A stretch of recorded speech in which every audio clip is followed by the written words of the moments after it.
না না, এটা কোন জায়গা? বৃন্দামা টিলা বিলোনিয়াতেই তো। কি হয়েছে? কিটা হয়েছে? এটা হচ্ছে লিঙ্গ তো লিঙ্গ ওরা এসডিএমে দেখছে ফ্যান খুলে দেখাইছে। কিভাবে হয়েছে, কিভাবে এটা কিভাবে তাবিজি করছে, কে করছে, কে করছে, ইয়া করছে, এটা ধরেছি। কবে থেকে এই সমস্যা? আড়াই মাস 3 মাস। তো আপনারা কবে টের পাইছেন যে এমন হচ্ছে? একজন লোক চাকরি করে যে এতে মরে গেছে, আর এ সময় মানে গোনা পড়া দেখছি আর করা করছে এতে। তো আড়াই মাস পরে আজকে টের পাইছেন? আড়াই মাস না, এরমই অবস্থা। মানে এই জায়গার লোকই মারা গেছে আর পরে টের পাইছে। কবে কবে নাগাদ ঘটনা এটা? কি মাসে কি না বলি আজকে কেমনে টের পাইছেন? আজকে না, আর আগে টের পাইছি, এই তো জানা জানি। আজকে কতজনের এরকম ইয়া করছে? আজকে আমার ছেলে 2 জন হয়েছে। আর আপনার ছেলে 2 জন, তারা কই এখন? ওই রাজামবাড়ি। নাম কি তাদের? নিরঞ্জন, ধনঞ্জয়। বয়স বড় আছে 22, এই আছে 14। নিরঞ্জন বড়। গ্রামে যে ঘটনা ঘটেছে, এটা যে রূপটা হয়েছিল, এটা আমার দাদা আর কি, কৃষ্ণ ত্রিপুরা। কি হয়েছিল? একটা হচ্ছে কৃষ্ণ ত্রিপুরা, আর একটা হচ্ছে কলিঙ্গ ত্রিপুরা, আর একটা হচ্ছে ব্রজ। তাহলে যাই হোক, যে কৃষ্ণটা তো রাস্তা রাস্তা তাবিজ গড়াইছে বা ভালো করা মারছে, মানে চড়া খাইলে কি এই রূপটা চলে আর কি।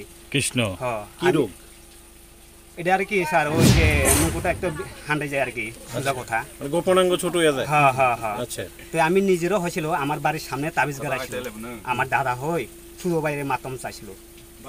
তো এই গোনাটা যখন দেখছিল, গোনাতে কইয়ের গড়িয়া মন্দির সামনে আমার বাড়ির লগে যে গড়িয়া মন্দির একটা আসিল, ওই গড়িয়া মন্দির সামনে তাবিজ গাড়াইছিল।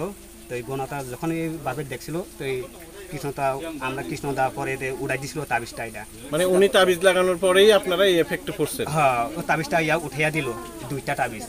কিভাবে বুঝছেন যে এই তাবিজের লিগেই হইতাছে? এটা কু থেকে শিখছি স্যার, আমরা তো নিজেরও জানছি না। যখন তাবিজটা উড়াছিল তখন আমরা বিশ্বাস করছিল, আমরা বাই হই। এরপরে আপনারা কি কৃষ্ণ ত্রিপুরারে বাই করে দিয়েছেন? হ্যাঁ, বাই করে দিছি। আপনারা কেমনে বুঝছেন যে কৃষ্ণ ত্রিপুরা তাবিজের লেগেই আপনাদের এই এফেক্ট? উনি নিজে স্বীকার করছে স্যার, উনি নিজে স্বীকার করে ও তাবিজটা উড়াইছিল, যে জায়গাতে তাবিজ গাড়াইছে ও জায়গাতুন উড়াই দিয়েছিল তাবিজ। ওঠানোর পরে এলাকা ঠিক হয়েছে? হ্যাঁ, একটু সুস্থভাবে আসলো আর কি স্যার। তো এটা বৃন্দামা টিলা পাড়া, গাবরছড়া, ভিসি। আমরা একটা খবর পেলাম যে এখানে কোনো একটা পরিবার বা ব্যক্তির কারণে পুরুষ এবং মহিলাদের একটা বিশেষ রূপ হয়েছে। রূপটা হলো যে পুরুষদের যে পুরুষাঙ্গ সেটা ছোট হয়ে যাচ্ছে, মহিলাদের ক্ষেত্রেও সেম, এবং মহিলাদের শরীরে ব্যথা যন্ত্রণা হচ্ছে কোনো বিশেষ একজন ব্যক্তি তাবিজ কবজ করার কারণে। এটা থেকে তারা পরিত্রাণের জন্য এই পাড়ার মানুষ আসাম থেকে একজন ওঝা ডাকেন। ওঝা এসে বললেন যে এমন ব্যক্তির কারণে এখানে এই লোকটা ছড়াচ্ছে। তখন তারা এই লোকটাকে এই গ্রাম থেকে বের করে দেয়। এখন বর্তমানে উনি কোথায় আছেন আপনি বলতে পারছেন না। আমি আসলাম এডিশনাল এসডিএম, আমাদের ডিসিএম, পুলিশকে নিয়ে আমি গ্রামের যে লোকজন সবার সঙ্গে কথা বললাম।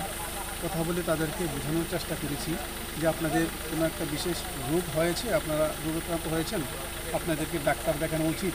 আমি বলছিলাম যে আমার সঙ্গে করে আমি এখনই বিনোদন হসপিটালে নিয়ে যাব, যাদের যাদের সমস্যা হচ্ছে তারা কেউ যেতে রাজি হচ্ছেন না। ওনাদের বক্তব্য যে আমাদের ডাক্তার ভালো করতে পারবেন না, আমরা ওঝাদের ঝাড়ফুঁক এবং বনাজি ওষুধ খেয়েই আমরা ভালো হব। ওনাদেরকে আমি বিশ্বাস করাতে পারছি না। ওনাদের অন্ধবিশ্বাস এবং কুসংস্কার এতটাই গভীরে চলে গেছে যে ওদের সঙ্গে আলোচনা করে ডাক্তারের কাছে নেওয়া সম্ভব নয়। সেই কারণে আমরা ভাবছি, মহকুমা প্রশাসন ভাবছে যে আগামী কিছুদিনের মধ্যে আমরা এই পাড়াতে একটা হেলথ ক্যাম্প করবো, স্বাস্থ্য শিবির করবো। স্বাস্থ্য শিবির করে ডাক্তারকে আমরা এখানে নিয়ে আসবো এবং যারা ভিকটিম আছে, যাদের অসুস্থ আছেন, যারা নিজেদেরকে অসুস্থ মনে করছেন, তাদেরকে আমরা ডাক্তার দেখাবো। ডাক্তার দেখানোর পর ডাক্তাররা যেভাবে চিকিৎসা করতে চান সেভাবে চিকিৎসা হবে। তো গ্রামের মানুষের সঙ্গে কথা বলে একটাই মানে আমি সিদ্ধান্তে আসতে পেরেছি যে এখানের মানুষজন কিছুটা অজ্ঞতার কারণে তাদের মধ্যে অন্ধবিশ্বাস এবং কুসংস্কার অনেক গভীরে গেঁথে আছে। এই খবর